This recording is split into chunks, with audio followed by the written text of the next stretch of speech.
14 अगस्त 1947 आजादी के ठीक एक दिन पहले अखंड भारत दो हिस्सों में बंट गया, भारत और पाकिस्तान। बंटवारे का वो मंजर इतना खौफनाक था कि उसने भारत की आजादी के सुनहरे अध्याय को लाखों बेकसूरों के रक्त से रंग दिया था, जिसके निशान आज भी आजादी की महान गाथा पर एक काला धब्बा बने हुए हैं। अगला दिन 15 अगस्त 1947 भारत के इतिहास का वो ऐतिहासिक दिन बनने वाला था जिसका करोड़ों भारतीय बेसब्री से इंतजार कर रहे थे। मगर देश को अंग्रेजों की गुलामी से आजादी तो मिल गई, लेकिन जाते जाते अंग्रेज अखंड भारत में ऐसी ज्वाला भड़का गए जिसकी लपटों की गर्मी आज भी महसूस की जा रही है। जहां एक तरफ लाखों भारतीय आजादी का जश्न मनाने दिल्ली पहुंचे थे, जहां प्रिंसेस पार्क में पंडित जवाहरलाल नेहरू ने पहली बार आजाद भारत का तिरंगा फहराया, वहीं करोड़ों लोग बंटवारे के दर्द से कराह रहे थे। साथियों, आज के इस वीडियो में हम आपको भारत के इतिहास में 77 साल पीछे ले जाएंगे और आजाद भारत की कुछ ऐसी तस्वीरें दिखाएंगे जिन्हें देख आपके रोंगटे खड़े हो जाएंगे। लेकिन उससे पहले हमारी एक छोटी सी गुजारिश है कि हर भारतीय और पाकिस्तानी जनता इस वीडियो को पूरा जरूर देखे। अखंड भारत, जहां हर धर्म के लोग एक साथ मिलकर खुशी से रहा करते थे, जहां वर्ष 1857 में आजादी की लड़ाई हिंदू और मुस्लिम दोनों धर्म के क्रांतिकारी एक साथ मिलकर लड़ रहे थे, उसी देश की आवाम में अंग्रेजों ने अगले 90 सालों तक एक दूसरे के खिलाफ ऐसा जहर भर दिया कि हमेशा साथ रहने वाले लोग आजादी के दिन एक दूसरे के खून के प्यासे बन चुके थे। साथियों, आजादी के वक्त जब देश का बंटवारा हो रहा था, उस समय देश में बारिश का मौसम था।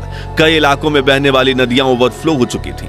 बाढ़ की वजह से किसानों की फसलें तबाह हो रही थी। देशवासियों को अपने ही देश में रहने का डर सता रहा था। एक तरफ लाखों हिंदू पाकिस्तान से भारत की तरफ पलायन कर रहे थे, तो दूसरी तरफ लाखों मुस्लिम भारत से पाकिस्तान की तरफ भाग रहे थे। इस वक्त स्क्रीन पर आप दिल्ली से लाहौर जाने वाली ट्रेन की रियल दुर्लभ वीडियो देख रहे हैं।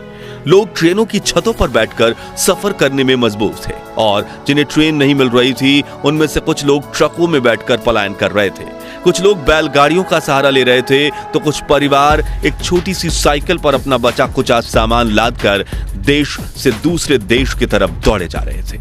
जहां एक तरफ करोड़ों लोगों के लिए आजादी किसी वरदान से कम नहीं थी, वहीं लाखों लोगों के लिए ये एक अभिशाप बन चुका था, क्योंकि अपना सब कुछ छोड़कर जान बचाते हुए दूसरे देश में भागना किसी काले सपने से कम नहीं है।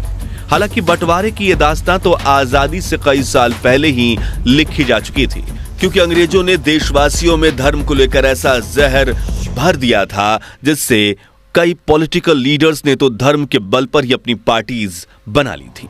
जैसे कि मुस्लिम लीग के चीफ मोहम्मद अली जिन्नाह ने आजादी से कई साल पहले ही यह जिद पकड़ ली कि हिंदुस्तान में रहने वाले मुस्लिमों को एक अलग मुल्क दिया जाए, और उनकी इस जिद ने हिंदुस्तान के भाईचारे पर ऐसी चोट मारी जिसके निशान आज भी देखने को मिलते हैं।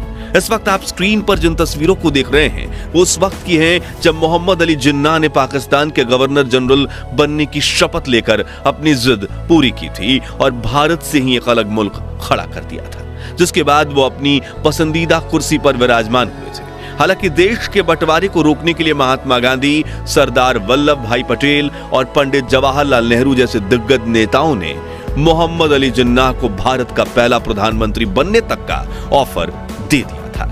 कई इतिहासकार बताते हैं कि बंटवारे की खबर से पंडित जी को काफी बड़ा झटका लगा था। जी हां, 14 अगस्त की शाम को जब जवाहरलाल नेहरू, इंदिरा गांधी और पद्मा नायडू के साथ अपने घर पर बैठे थे और आजादी के भाषण को तैयार किया जा रहा था, तभी अचानक से उनकी फोन की घंटी बजी और फोन उठते ही नेहरू ने जो खबर सुना, उसके बाद उनका चेहरा लाल पड़ गया, आंखों में आंसू आ गए और शरीर में सिहरन पैदा होने लगी, क्योंकि लाहौर के नए प्रशासन ने हिंदू और सिखों के इलाकों की पानी की सप्लाई काट दी थी, जिससे लोग प्यास से तड़प रहे थे और जो पानी के लिए अपने घरों से बाहर निकल रहे थे उसे उसी वक्त मार दिया जाता था। यहां से शुरू होने वाले दंगे देखते ही देखते पूरे भारत और पाकिस्तान में फैल रहे थे। लोग मरने मारने को उतावले थे।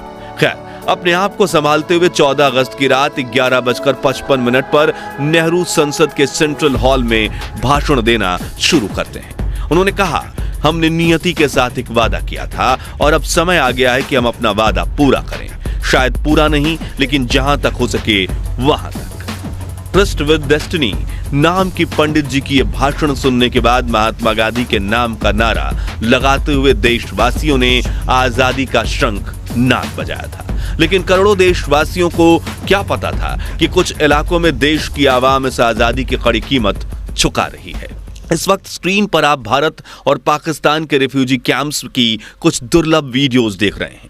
देखिए कैसे छोटे छोटे बच्चे नल के आगे एक बाल्टी पानी भरने के लिए लाइन में लगे हुए हैं, जिन्हें लेकर काफी देर तक चलने के बाद उन रिफ्यूजी कैंप्स में पहुंचते हैं जहां इनके रहने के लिए पक्की छत तक नहीं है। बस छांव के लिए कुछ फटे हुए टेंट्स और पेड़ हैं, जहां बैठने की जगह इतनी कम है कि लोग कड़कड़ाती धूप में गर्म जमीन पर बैठकर अपना शरीर जला रहे हैं।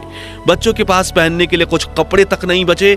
2 दिन पहले सुख शांति से जीवन व्यतीत करने वाले परिवार आज शरणार्थी बन चुके हैं। महिलाएं हाथ जोड़कर अपने परिवार के लिए खाना और रहने की मांग कर रही हैं। भूख की वजह से तड़पते हुए बच्चों का शरीर कुपोषित हो चुका है, लेकिन फिर भी लाखों लोग अपना घर छोड़कर बिना किसी मंजिल के आगे बढ़ते जा रहे हैं। इस ट्रेन के हालात देखिए, जिसमें लोग खिड़की पर लटक कर अपनी जान दांव पर लगाने से भी पीछे नहीं हट रहे, क्योंकि उन्हें किसी भी हाल में पाकिस्तान से भारत पहुंचना है। ये तस्वीरें लाहौर की हैं, जहां लोग ट्रेन की पटरियों के पास बैठकर ही खाना पका रहे हैं, ताकि जब ट्रेन आए तो ये जितना हो सके उतनी जल्दी ट्रेन पकड़ सकें। यहाँ खड़ी ट्रेन के न सिर्फ ऊपर बल्कि 2 डिब्बों के बीच खाली जगह पर भी लोग खचाखच भरे हुए हैं, जिनके हाथों में अपना कुछ टूटा फूटा सामान और दिल में जिंदा बचने की उम्मीदें हैं। अगली दुर्लभ वीडियो दिल्ली के कुतुब मीनार की है, जो 1947 में आजादी के वक्त कुछ ऐसा दिखता था। वहीं इसके आसपास के इलाके बिल्कुल बंजर थे, जहां राजाओं के कुछ पुराने टूटे फूटे महल के खंडहर वीडियो में आप देख रहे हैं। वीडियो में दिख रहे लोग आजादी का जश्न मनाने कुतुब मीनार पहुंचे हैं। आजादी के वक्त दिल्ली में जश्न का माहौल था। यह फुटेज लाल किले की है, जहां पर 16 अगस्त 1947 के दिन लाखों लोग प्रधानमंत्री जवाहरलाल नेहरू को देश का तिरंगा फहराते हुए देखने पहुंचे थे।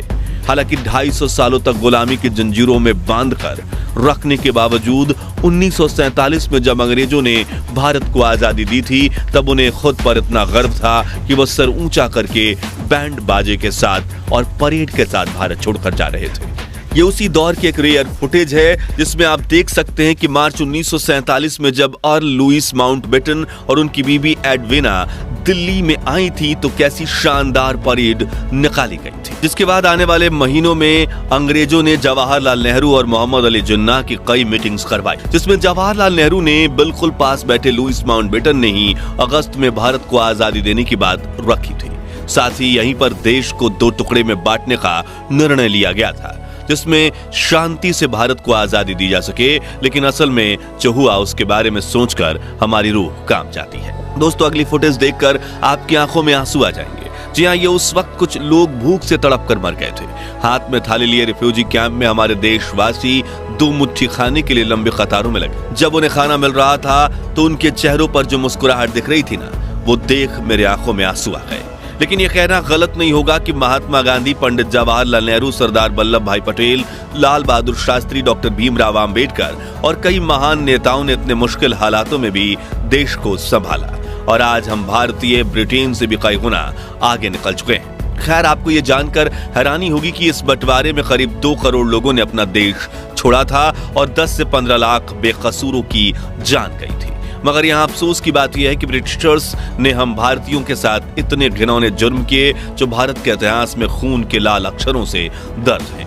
लेकिन फिर भी उन्हें भारतीयों की तरह विदा किया गया। जहाँ 27 अगस्त 1948 के दिन जब ब्रिटिशर्स की आखिरी टोली हमारा देश छोड़कर जा रही थी, तो उन्हें बैंड बाजे के साथ विदा किया गया। देखिए कैसे यह अंग्रेजों की आखिरी टुकड़ी मुंबई से अपनी बोट में सवार होकर ब्रिटेन का तिरंगा लहराते हुए शान से जा रहे हैं। यही हम भारतीयों के अच्छे संस्कार हैं कि जब तक दुश्मन आपको परेशान न करे, तब तक उसके लिए हम अच्छा व्यवहार ही करते हैं। तो दोस्तों, अगर आप ये वीडियो अभी तक देख रहे हैं तो भारत और पाकिस्तान के बंटवारे के शिकार हुए उन 10 लाख लोगों को श्रद्धांजलि देने के लिए कमेंट बॉक्स में ओम शांति जरूर लिखिए। और इस वीडियो को अपने फेसबुक और व्हाट्सएप ग्रुप्स में इतना शेयर कीजिए कि देश के हर व्यक्ति को आजाद भारत के लिए आवाम द्वारा दी गई इस अनसुनी कुर्बानी के बारे में पता चल सके। और भविष्य में ऐसी ही सत्य घटनाओं से रूबरू होने के लिए हमारे चैनल को सब्सक्राइब करके पास वाली घंटी जरूर बजा दीजिए। जय भारत।